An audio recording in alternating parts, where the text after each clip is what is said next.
มาต่อข้อที่สี่ข้อที่สี่แม่นผลหารของการหาร x กำลัง3ลบ 3x กำลัง2บวก 3x ลบ4หาร x ลบ2แม่นข้อใดตามตัวเลขเราพยายามเอาเลขหรือว่าเอาค่าของ x แล้วไปคูณให้ x ตัวนี้แล้วกำลังมันบ่ให้กลายกำลัง3ดังนั้นจะได้เป็น x กำลัง2แล้ว x กำลัง2คูณ x ตัวนี้เขียน x ละจะมีกำลัง1ตัวนี้ดังนั้นจะได้เป็น x กำลัง2คูณ x เท่ากับ x กำลัง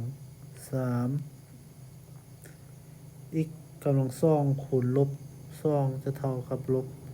2x กำลัง2มาลบกัน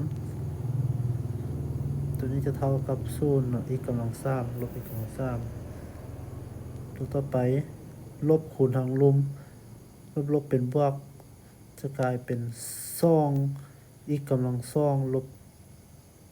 3 x กำลัง2ลบกันจะออกลบ x กำลัง2ตัวที่เหลือดึงลงมาบวก 3x ลบ4ต่อไปจะได้เราสังเกตเห็นว่าตัวนี้มีค่าลบดังนั้นเราต้องเอาลบ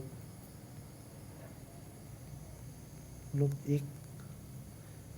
x คูณ x จะได้ลบ x กำลัง2ลบคูณลบเป็นบวก2คูณ x จะเท่ากับบวก 2x มาลบกัน x กำลัง2ลบ x กำลัง2เท่า0ลบตัวนี้คูณมาลบบวกเป็นลบจะกลายเป็นลบ 2x บวก3จะเท่ากับ x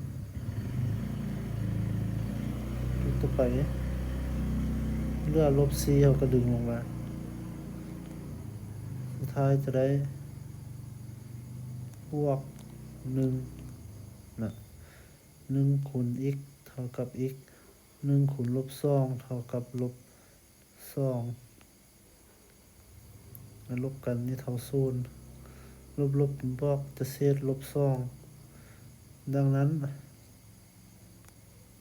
ผลหารจะแม่นตัวนี้ x กำลัง2ลบ x บวก1คือข้อที่เท่าใดข้อกอไก่เนาะ